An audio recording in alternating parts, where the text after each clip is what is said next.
জুলাই নিয়ে ব্যবসা করে না। ভিডিওটা 2024 সালের 4 আগস্ট অর্থাৎ 35 জুলাই আন্দোলনে উত্তাল রাজপথ, চারপাশে গোলাগুলি। এমন যুদ্ধ পরিস্থিতির মাঝেই মিরপুর 10 নম্বর দখলে নিতে দুই অকুতোভয় যুবক জাতীয় পতাকা হাতে ওঠেন ফুট ওভার ব্রিজের ছাদে। মুহূর্তেই ভাইরাল হয় সেই ছবি। কিন্তু এর পরের গল্পটা খুবই করুণ। উত্তাল দিনে জাতীয় পতাকা তুলে আন্দোলনের মোড় ঘুরিয়ে দেয়া হাতগুলোতে এখন সিএনজির হ্যান্ডেল। জীবন যুদ্ধের এক অন্যরকম লড়াই। দিনরাত সিএনজি নিয়ে ছুটে চলা আজিজুর রাজধানীর বাংলা কলেজের 2য় বর্ষের শিক্ষার্থী, করেন ছাত্র দলের রাজনীতি। জুলাই আন্দোলনে মিরপুর 10 নম্বরে তিনি প্রথম প্রতিরোধ গড়ে তুলেছিলেন। সেই আজিজুর শেখ কেন এখন সিএনজি চালক? এই 6 মাস হয়েছে সিএনজির সাথে যুক্ত আছি। এইখান থেকে যেটা আসে আমার পড়াশোনা প্লাস আমার ঢাকার শহরে থাকা, আমার ফ্যামিলিকে যতটুকু পারি হেল্প করার চেষ্টা, আমার সব কিছু মিলে হইতেছে। এখন আমরা তো জুলাই ব্যবসায়ী না যে জুলাই বিক্রি করে খাবো।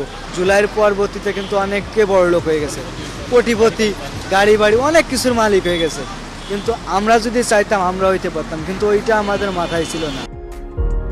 আন্দোলন চলাকালে 18 জুলাই কপালে গুলিবিদ্ধ হয়েছিলেন আজিজুর। ছোট বড় মিলিয়ে শরীর থেকে বের হয়েছে 36টি স্প্লিন্টার। এত আত্মত্যাগের পরেও জুলাই যোদ্ধার তালিকায় নাম ওঠেনি আজিজুরের। জুলাই ফাউন্ডেশন থেকে কোনো সুযোগ সুবিধা পায় না। ইভেন আমি যখন জানতে পারি যে এইভাবে নাকি জুলাইদের গ্যাজেট করাবে, কাগজপাতি জমা দেওয়া, তো তখন আমি কাগজ দিই।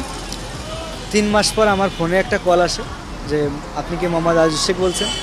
পরে বললাম, পরে আমাকে বলতেছে যে আপনার কি কোনো রাজনীতির সাথে জড়িত নাকি।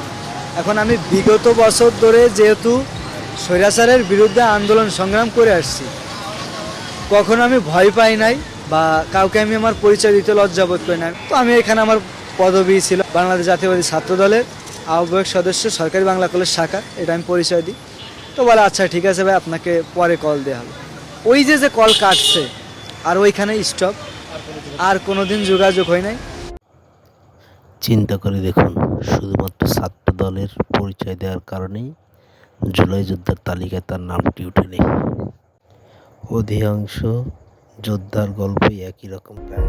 গুলিবিদ্ধ হওয়ার পর যে পতাকা আজিজুরের মাথায় বেঁধে দেওয়া হয়েছিল, সেই পতাকাটি 4 আগস্ট মিরপুর 10 নম্বরে উড়িয়েছিলেন।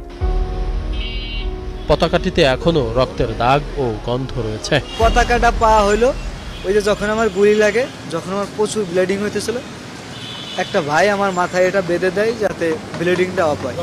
হ্যাঁ, তো ওইখান থেকে আমি পতাকাটা রেখে দিই এবং 19 তারিখে আমি যে কয়দিন আমি আন্দোলনে বেরোইতাম, প্রতিদিন আমার পতাকাটা নিয়ে মেয়ের সাথে করে। আমার শুধু একটাই চাওয়া যে আমার এই জুলাইয়ের যে পতাকাটি, নিজের শরীরে রক্তমাখা পতাকা, এই পতাকাটা আমি বাংলাদেশের প্রধানমন্ত্রী তার হাতে আমি তুলে দিতে চাই। আমার এই একটাই চাওয়া, এর বাইরে আমার কোনো তার কাছে চাওয়া আশা পূর্ণ কিছুই নেই। যাদের রক্তের বিনিময়ে এই গণঅভ্যুত্থান, তারাই স্বীকৃতি পাচ্ছেন না। হাজারো এমন যোদ্ধার স্বীকৃতির বিষয়ে সরকার কি ভাবছে, সে বিষয়ে প্রশ্ন ছিল প্রতিমন্ত্রীর কাছে। শুধু এই ছেলেটি নয়, আমরা দেশব্যাপী অনেক অভিযোগ এরকম পেয়েছি যে তৎকালীন সময় রাজনৈতিক সংশ্লিষ্টতা থাকার কারণে, অর্থাৎ বিএনপি এবং ছাত্রদল অথবা যুবদল অথবা আমাদের বিএনপি ঘরানার রাজনৈতিক কোনো সংশ্লিষ্টতা থাকার কারণে তাদেরকে সঠিকভাবে মূল্যায়ন করা হয় নাই। যারা আহত হওয়া সত্ত্বেও তাদেরকে জুলাই যোদ্ধার তালিকায় অন্তর্ভুক্ত করা হয় নাই।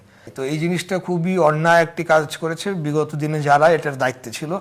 আমরা এই জিনিসটি কারেকশন করার জন্যই কিন্তু এখন উদ্যোগ নিয়েছি। এগুলো সব বাদ কথার কথা, কেউ কথা রাখে না। শুধু তাই না, ভুয়া জুলাই শহীদ বা যোদ্ধাদের বিষয়েও তদন্ত করে ব্যবস্থা নেওয়ার কথা জানিয়েছেন প্রতিমন্ত্রী। গোয়েন্দা সংস্থার মাধ্যমে এই অভিযোগগুলো তদন্ত করে দেখা হচ্ছে এবং যারা ভুয়া বলে প্রমাণিত হবেন তাদেরকে অবশ্যই এই তালিকা থেকে বাদ দেওয়া হবে। দেখি কে কতটা কথা রাখে।